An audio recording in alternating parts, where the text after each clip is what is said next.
Hi guys, welcome back to my YouTube channel that is Swapna's tutorial. So ನೀವೇ ನನ್ನ ಚಾನಲ್ಗೆ subscribe ಆಗಿಲ್ಲ ಅಂದರೆ ಪ್ಲೀಸ್ ಸಬ್ಸ್ಕ್ರೈಬ್ ಆಗಿ, ವೀಡಿಯೋಸ್ನ ಲೈಕ್ ಮಾಡಿ, ಶೇರ್ ಮಾಡಿ, ಹಾಗೆ ಕಮೆಂಟ್ ಮಾಡಿ. ಸೊ ಇವತ್ತು ನಾನು ಮಾಡ್ತಿರೋ ಸಬ್ಜೆಕ್ಟ್ ಯಾವುದು ಅಂದರೆ ಸೆಕೆಂಡ್ ಸೆಮ್ ಬಿ ಕಾಮ್ನ ಬ್ಯಾಂಕಿಂಗ್ ಆಪರೇಷನ್ಸ್ ಅಂತ ಹೇಳಿ ಈ ಒಂದು ಸಬ್ಜೆಕ್ಟ್ನ ಎಕ್ಸ್ಪ್ಲೈನ್ ಮಾಡ್ತಿದ್ದೀನಿ. ಅದರಲ್ಲೇ ಚಾಪ್ಟರ್ 5 ಬಂದುಬಿಟ್ಟು ಈ ಬ್ಯಾಂಕಿಂಗ್ ಸರ್ವಿಸಸ್ ಆ್ಯಂಡ್ ಚಾಲೆಂಜಸ್ ಅಂತ ಹೇಳಿ ಚಾಪ್ಟರ್ 5ನ ಈ ಒಂದು ವಿಡಿಯೋದಲ್ಲಿ ಒಂದು ಟಾಪಿಕ್ನ ಎಕ್ಸ್ಪ್ಲೈನ್ ಮಾಡ್ತಿದ್ದೀನಿ. ನಾನು ಪ್ರೀವಿಯಸ್ ವಿಡಿಯೋದಲ್ಲಿ ಆಲ್ರೆಡಿ ಚಾಪ್ಟರ್ 1ಇಂದ 4ವರೆಗೂ ಆಲ್ರೆಡಿ ಎಕ್ಸ್ಪ್ಲೈನ್ ಮಾಡಿ ಅಪ್ಲೋಡ್ ಮಾಡಿದ್ದೀನಿ.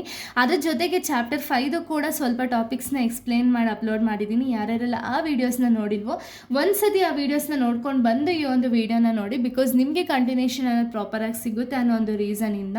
ಸೊ ಈ ಒಂದು ವೀಡಿಯೋದಲ್ಲಿ ನಾನು ಚಾಲೆಂಜಸ್ ಇನ್ ಈ ಬ್ಯಾಂಕಿಂಗ್ ಬಗ್ಗೆ ಎಕ್ಸ್ಪ್ಲೇನ್ ಮಾಡ್ತಾ ಹೋಗ್ತೀನಿ. ಏನೇನೆಲ್ಲ ಚಾಲೆಂಜಸ್ ಇದೆ ಈ ಬ್ಯಾಂಕಿಂಗಲ್ಲಿ ಅಥವಾ ಎಲೆಕ್ಟ್ರಾನಿಕ್ ಬ್ಯಾಂಕಿಂಗಲ್ಲಿ ಏನೇನೆಲ್ಲ ಚಾಲೆಂಜಸ್ ಇದೆ ಅಂತ ಹೇಳಿ ಫಸ್ಟ್ ಟಾಪಿಕ್ನ ನಾವು ನೋಡ್ತಾ ಹೋಗೋಣ. ಅದಾದಮೇಲೆ ಎಥಿಕಲ್ ಇಶ್ಯೂಸ್ ಇನ್ ಈ ಬ್ಯಾಂಕಿಂಗ್ ಬಗ್ಗೆ ನೋಡ್ತಾ ಹೋಗೋಣ. ಓಕೆನಾ? ಚಾಲೆಂಜಸ್ ಇನ್ ಎಲೆಕ್ಟ್ರಾನಿಕ್ ಬ್ಯಾಂಕಿಂಗ್ ಯಾವುದೆಲ್ಲ ಇದೆ ಅಂದರೆ ಫಸ್ಟ್ ಒನ್ ಬಂದುಬಿಟ್ಟು cyber security threats. Cyber security threats ಅಂದರೆ ಏನು? Hackers attempt to steal the customer information and money through the cyber attack. So ಇದು ಬಂದುಬಿಟ್ಟು ಈ ಬ್ಯಾಂಕಿಂಗಲ್ಲಿ ಚಾಲೆಂಜಸ್ ಅಲ್ವಾ, ಅಂದರೆ ಈ ಬ್ಯಾಂಕಿಂಗ್ ಫೇಸ್ ಮಾಡ್ತಿರೋ ಒಂದು ದೊಡ್ಡ ಪ್ರಾಬ್ಲಮ್ ಅಲ್ವಾ. ಸೊ ಸೈಬರ್ ಸೆಕ್ಯೂರಿಟಿ ಥ್ರೆಟ್ಸ್ ಅನ್ನೋದು ಡೇ ಬೈ ಡೇ ಇನ್ಕ್ರೀಸ್ ಆಗ್ತಾ ಹೋಗಿದೆ. ಯಾವ ರೀತಿ ಅಂದರೆ ಹ್ಯಾಕರ್ಸ್ ಏನು ಮಾಡ್ತಾರೆ ಅಂದರೆ ಒಂದು ಅಕೌಂಟ್ನ ಅಥವಾ ಇನ್ಫಾರ್ಮೇಷನ್ನ ಹ್ಯಾಕ್ ಮಾಡೋದಕ್ಕೆ ಎಷ್ಟು ಅಮೌಂಟ್ ಇದೆ, ಕಸ್ಟಮರ್ ಡೀಟೇಲ್ಸ್ ಏನು, ಅವ್ರು ಏನು ವರ್ಕ್ ಮಾಡ್ತಿದ್ದಾರೆ, ಅವ್ರ ಅಕೌಂಟಲ್ಲಿ ಎಷ್ಟು ಅಮೌಂಟ್ ಇದೆ, ಎಷ್ಟು ಟೈಪ್ಸ್ ಆಫ್ ಅಕೌಂಟ್ಸ್ ಇದೆ ಅಂತ ಹೇಳಿ ಕಂಪ್ಲೀಟಾಗಿ ಒಬ್ಬ ಪರ್ಸನ್ ಬಗ್ಗೆ ಪರ್ಸನಲ್ ಇನ್ಫಾರ್ಮೇಷನನ್ನು ಸ್ಟೀಲ್ ಮಾಡೋದಕ್ಕೆ ಇವ್ರು ಏನು ಮಾಡ್ತಾರೆ ಅಂದರೆ ಸೈಬರ್ ಸೆಕ್ಯೂರಿಟಿ ಅಟ್ಯಾಕ್ಸ್ ಅನ್ನೋದನ್ನ ಮಾಡ್ತಾರೆ. ಸೊ ಇದರಿಂದ ಏನಾಗುತ್ತೆ ಅಂದರೆ ಹ್ಯಾಕರ್ಸ್ ಏನು ಮಾಡ್ತಾರೆ ಅಂದರೆ ಕಸ್ಟಮರ್ ಇನ್ಫಾರ್ಮೇಷನ್ನ ಹ್ಯಾಕ್ ಮಾಡಿ ಅದರಲ್ಲಿ ಅಮೌಂಟ್ ಏನಿದೆಯಲ್ಲ ಅದನ್ನು ಸೈಬರ್ ಅಟ್ಯಾಕ್ ಅಂತ ಹೇಳಿ ಕರಿತೀವಿ. ಅದರಲ್ಲಿರೋ ಅಮೌಂಟ್ನ ತಗೊಳ್ಳೋದು ಅಥವಾ ಅದರಲ್ಲಿರೋ ಅಮೌಂಟ್ನ ಟೆಫ್ಟ್ ಮಾಡೋದು. ಓಕೆನಾ? ಈ ರೀತಿ ಅಟ್ಯಾಕ್ಸ್ ಮಾಡೋ ಚಾನ್ಸಸ್ ಇರುತ್ತೆ. ಅದನ್ನು ನಾವು ಸೈಬರ್ ಸೆಕ್ಯೂರಿಟಿ ಥ್ರೆಟ್ಸ್ ಅಂತೀವಿ. ಇನ್ನು ನೆಕ್ಸ್ಟ್ ಬಂದುಬಿಟ್ಟು ಟೆಕ್ನಿಕಲ್ ಫೇಲ್ಯೂರ್. ಈ ಬ್ಯಾಂಕಿಂಗ್ ಮಾಡಬೇಕಾದ್ರೆ ಟೆಕ್ನಿಕಲ್ ಫೇಲ್ಯೂರ್ ಅನ್ನೋದು ಜಾಸ್ತಿ ಆಗುತ್ತಲ್ವಾ.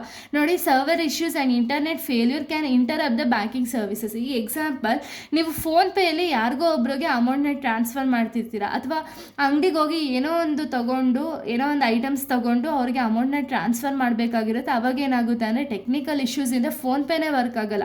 ಇದು ಕೂಡ ಒಂದು ಇಶ್ಯೂ ಅಲ್ವಾ. ಟೆಕ್ನಿಕಲ್ ಇಶ್ಯೂಯಿಂದ ವರ್ಕ್ ಆಗಿಲ್ಲ ಅಂದರೆ ಅಲ್ಲಿ ನಾವು ಏನು ಅಮೌಂಟ್ನ ಕೊಡಬೇಕಾಗಿರುತ್ತಲ್ಲ ಅಮೌಂಟ್ನೇ ಕೊಡೋಕ್ಕಾಗ್ತಿರಲ್ಲ, ಎಷ್ಟೊತ್ತರೆಗೂ ಅದು ವೆಯ್ಟ್ ಮಾಡಿಸ್ತಾನೆ ಇರುತ್ತೆ. ಈ ರೀತಿ ಟೆಕ್ನಿಕಲ್ ಫೇಲ್ಯೂರ್ಸ್ ಆಗೋದು ಜಾಸ್ತಿ ಚಾನ್ಸಸ್ ಇರುತ್ತೆ ಈ ಬ್ಯಾಂಕಿಂಗಲ್ಲಿ. ಇನ್ನು ನೆಕ್ಸ್ಟ್ ಬಂದುಬಿಟ್ಟು ಲ್ಯಾಕ್ ಆಫ್ ಡಿಜಿಟಲ್ ಲಿಟ್ರಸಿ ಅಂದರೆ ಏನು?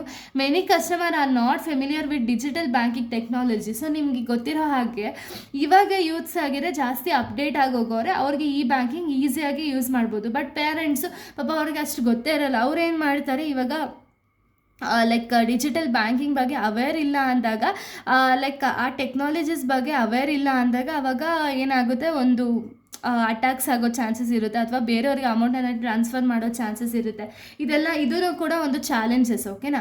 ಇನ್ನು ನೆಕ್ಸ್ಟ್ ಬಂದುಬಿಟ್ಟು ಡೇಟಾ ಪ್ರೈವಸಿ ಕನ್ಸರ್ನ್ ಅಂದರೆ ಏನು? ಪರ್ಸ್ನಲ್ ಅಥವಾ financial information may be exposed if security is weak. ಅಂದರೆ ಏನು, ನಮ್ಮ ಒಂದು ಈ ಬ್ಯಾಂಕಿಂಗ್ ಸರ್ವಿಸಸ್ ನಾವು ಯೂಸ್ ಮಾಡ್ತಿದ್ದೀವಿ ಅಂದರೆ ಅದಕ್ಕೆ ನಾವು ಸೆಕ್ಯೂರಿಟಿ ಮೆಷರ್ಸನ್ನು ತೊಗೊಳ್ಳಿಲ್ಲ ಅಂದರೆ ನಮ್ಮ ಪರ್ಸ್ನಲ್ ಇನ್ಫಾರ್ಮೇಷನ್ ಆಗಿರ್ಬೋದು ಅಥವಾ ಫಿನಾನ್ಷಿಯಲ್ ಇನ್ಫಾರ್ಮೇಷನ್ ಆಗಿರ್ಬೋದು ಹ್ಯಾಕರ್ಸ್ಗೆ ಗೊತ್ತಾಗೋ ಚಾನ್ಸಸ್ಗಳು ಜಾಸ್ತಿ ಇರುತ್ತೆ. ಓಕೆನಾ? Next internet dependence. ನಿಮಗೆ ಗೊತ್ತಿರೋ ಹಾಗೆ ಈ ಬ್ಯಾಂಕಿಂಗ್ ಬಂದುಬಿಟ್ಟು ಕಂಪ್ಲೀಟಾಗಿ ಇಂಟರ್ನೆಟ್ ಮೇಲೆ ಡಿಪೆಂಡ್ ಆಗಿರುತ್ತೆ. ವಿತೌಟ್ ಇಂಟರ್ನೆಟ್ ನಾವು ಫಂಡ್ ಅನ್ನೋದನ್ನ ಟ್ರಾನ್ಸ್ಫರ್ ಮಾಡೋದಕ್ಕೆ ಆಗಲ್ಲ. ಸೊ ಇದು ಕಂಪ್ಲೀಟಾಗಿ ಇಂಟರ್ನೆಟ್ ಡಿಪೆಂಡೆನ್ಸಿ ಆಗಿರುತ್ತೆ. Online frauds and scams. ನಿಮಗೆ ಗೊತ್ತಿರೋ ಹಾಗೆ ಆನ್ಲೈನ್ ಫ್ರಾಡ್ಸ್ ಸ್ಕ್ಯಾಮ್ಸ್ ಅನ್ನೋದು ಈಗ ಡೇ ಬೈ ಡೇ ಜಾಸ್ತಿ ಆಗ್ತಾ ಹೋಗಿದೆ. ಎಕ್ಸಾಂಪಲ್, ಒಂದು ಲಿಂಕ್ ಕೊಡ್ತಾರೆ, ಲಿಂಕ್ ಪ್ರೆಸ್ ಮಾಡಿ, ಸೊ ನಿಮ್ಗೆ ಏನೋ ಮನಿ ಬಂದಿದೆ ಅಂತ ಹೇಳಿಬಿಟ್ಟು ಸ್ಕ್ಯಾಮ್ಸ್ ಮಾಡೋದಾಗಿರ್ಬೋದು. ಈ ಲಿಂಕ್ನ ಪ್ರೆಸ್ ಮಾಡಿದ್ರೆ ಸಾಕು ಇರೋ ಅಮೌಂಟ್ ಎಲ್ಲ ಹೊಂಟೋಗೋದು. ಈ ರೀತಿ ಆನ್ಲೈನ್ ಫ್ರಾಡ್ಸ್ ಆಗಿರ್ಬೋದು, ಸ್ಕ್ಯಾಮ್ಸ್ ಆಗಿರ್ಬೋದು, ಇದೆಲ್ಲ ಡೇ ಬೈ ಡೇ ಜಾಸ್ತಿ ಆಗ್ತಾ ಹೋಗಿದೆ. ನೆಕ್ಸ್ಟ್ ರೆಗ್ಯುಲೇಟರಿ ಕಾಂಪ್ಲೈನ್ಸ್ ಅಂದರೆ ಏನು? Bank must adapt to the regular changes. ಅಂದರೆ ಏನು, ನ್ಯೂ ಚೇಂಜಸ್ ಅಥವಾ ನ್ಯೂ ಟೆಕ್ನಾಲಜಿ ಏನಿದೆಯಲ್ಲ ಅದ್ರ ಬೇಸಿಸ್ ಮೇಲೆ ಬ್ಯಾಂಕ್ ಅನ್ನೋರು ಅಪ್ಡೇಟ್ ಆಗ್ತಾ ಹೋಗಬೇಕು. ಓಕೆನಾ? ಸೊ ಇದು ಬಂದುಬಿಟ್ಟು ಚಾಲೆಂಜಸ್ ಇನ್ ಈ ಬ್ಯಾಂಕಿಂಗ್. ಇನ್ನು ನೆಕ್ಸ್ಟ್ ಕಾನ್ಸೆಪ್ಟ್ ನಾವು ನೋಡೋದಾದರೆ ಸೊ ನೋಡಿ, ನೆಕ್ಸ್ಟ್ ಕಾನ್ಸೆಪ್ಟ್ ಬಂದುಬಿಟ್ಟು ethical issues in e banking.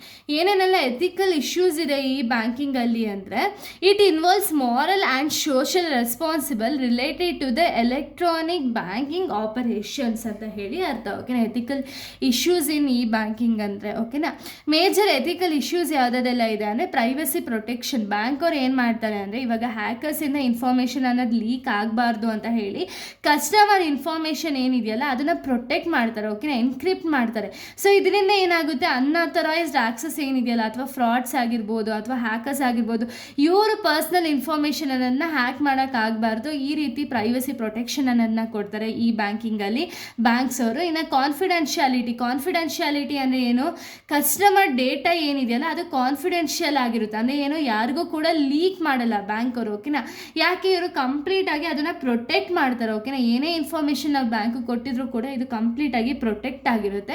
Next transparency ಅಂದರೆ ಏನು ಮಾಡ್ತಾರೆ ಅಂದರೆ, ಬ್ಯಾಂಕ್ ಅವರು ಡಿಸ್ಕ್ಲೋಸ್ ಮಾಡ್ತಾರೆ ಅವ್ರು ಎಷ್ಟು ಫೀಸ್ನ ಚಾರ್ಜ್ ಮಾಡ್ತಾರೆ, ರಿಸ್ಕ್ ಏನಿದೆ, ಕಂಪ್ಲೀಟಾಗಿ ಎಲ್ಲನೂ ಕೂಡ ಬ್ಯಾಂಕ್ ರಿಲೇಟೆಡ್ ಎಲ್ಲನೂ ಕೂಡ ಡಿಸ್ಕ್ಲೋಸ್ ಮಾಡ್ತಾರೆ. ಅದನ್ನು ನಾವು ಟ್ರಾನ್ಸ್ಪರೆನ್ಸಿ ಅಂತೀವಿ. ಇನ್ನು ಫೇರ್ ಟ್ರೀಟ್ಮೆಂಟ್ ಅಂದರೆ ಏನು, ಸೊ ಬ್ಯಾಂಕ್ ಅವರು ಯಾರನ್ನೂ ಕೂಡ ಡಿಸ್ಕ್ರಿಮಿನೇಟ್ ಮಾಡಲ್ಲ, ಅಂದರೆ ಯಾರನ್ನೂ ಕೂಡ ಸಪ್ರೇಟಾಗಿ ಮಾಡಲ್ಲ. ಏನು, ಇಲ್ಲಿ ಎಲ್ಲರಿಗೂ ಕೂಡ ಈಕ್ವಲ್ ಆಕ್ಸೆಸ್ ಅನ್ನೋದನ್ನ ಕೊಟ್ಟಿರ್ತಾರೆ ಬ್ಯಾಂಕಿಂಗ್ ಸರ್ವಿಸಸ್ ಮಾಡೋದಕ್ಕೆ. ಓಕೆನಾ, next data misuse, pretending from the unauthorised sharing or selling the customer information. ಅಂದರೆ ಏನು, ಬ್ಯಾಂಕ್ ಅವ್ರು ಏನು ಮಾಡ್ತಾರೆ ಅಂದರೆ, ಕಂಪ್ಲೀಟ್ ಪ್ರೈವಸಿ ಪ್ರೊಟೆಕ್ಷನ್ ಅನ್ನೋದನ್ನ ಮೇಂಟೈನ್ ಮಾಡ್ತಾರೆ. ಇನ್ನೊಬ್ರಿಗೆ ಇನ್ಫಾರ್ಮೇಷನ್ ಅನ್ನೋದು ಲೀಕ್ ಆಗಬಾರ್ದು, ಈ ರೀತಿ ಕಂಪ್ಲೀಟ್ ಪ್ರೊಟೆಕ್ಷನ್ ಅನ್ನೋದನ್ನ ಪ್ರೊವೈಡ್ ಮಾಡ್ತಾರೆ. ಸೈಬರ್ ರೆಸ್ಪಾನ್ಸಿಬಿಲಿಟಿ, ಬ್ಯಾಂಕ್ಸ್ ಅವ್ರು ಏನು ಮಾಡ್ತಾರೆ ಅಂದರೆ ಸೈಬರ್ ರೆಸ್ಪಾನ್ಸಿಬಿಲಿಟೀಸನ್ನು ತಗೊಳ್ತಾರೆ. ಯಾವ ರೀತಿ ಅಂದರೆ, ಇವಾಗ ಅವ್ರಿಗೆ ಗೊತ್ತಿರುತ್ತಲ್ವ ಯಾರಾದರೂ ಇನ್ಫಾರ್ಮೇಷನ್ ಅನ್ನೋದನ್ನ ಹ್ಯಾಕ್ ಮಾಡ್ತಾರೆ ಅಂತ ಹೇಳಿ ಗೊತ್ತಿರುತ್ತಲ್ಲ, ಸೊ ಅದಕ್ಕೆ ಅವ್ರು ಏನು ಮಾಡ್ತಾರೆ ಅಂದರೆ ಫಸ್ಟೇ ಅಡ್ವಾನ್ಸ್ಡ್ ಆಗಿ ಒಂದು ಮೆಷರ್ಸ್ ಅನ್ನೋದನ್ನ ತೊಗೊಂಡಿರ್ತಾರೆ. ಓಕೆನಾ, ಈ ರೀತಿ ಮೆಷರ್ಸ್ ಅನ್ನೋದನ್ನ ತೊಗೊಂಡಿರ್ತಾರೆ. ನೆಕ್ಸ್ಟ್ ಕಸ್ಟಮರ್ ರೈಟ್ಸ್ ಪ್ರೊಟೆಕ್ಷನ್ ಅಂದರೆ ಏನು, ಕಸ್ಟಮರ್ ರೈಟ್ ಅನ್ನೋದನ್ನ ಪ್ರೊಟೆಕ್ಟ್ ಅನ್ನೋದನ್ನ ಮಾಡ್ತಾ ಹೋಗ್ತಾರೆ. ಓಕೆನಾ, ಇದೆಲ್ಲ ethical issues in e banking ಆಗಿದೆ. ಚಾಲೆಂಜಸ್ ಮತ್ತು ಎಥಿಕಲ್ ಇಶ್ಯೂಸ್ ಇನ್ ಇ ಬ್ಯಾಂಕಿಂಗ್ನ ಈ ಒಂದು ವಿಡಿಯೋದಲ್ಲಿ ಎಕ್ಸ್ಪ್ಲೈನ್ ಮಾಡಿದ್ದೀನಿ. ನೆಕ್ಸ್ಟ್ ವಿಡಿಯೋದಲ್ಲಿ ನಾನು ಬೇರೆ ಒಂದು ಟಾಪಿಕ್ನ ಎಕ್ಸ್ಪ್ಲೈನ್ ಮಾಡ್ತೀನಿ. So thank you guys, thanks for watching.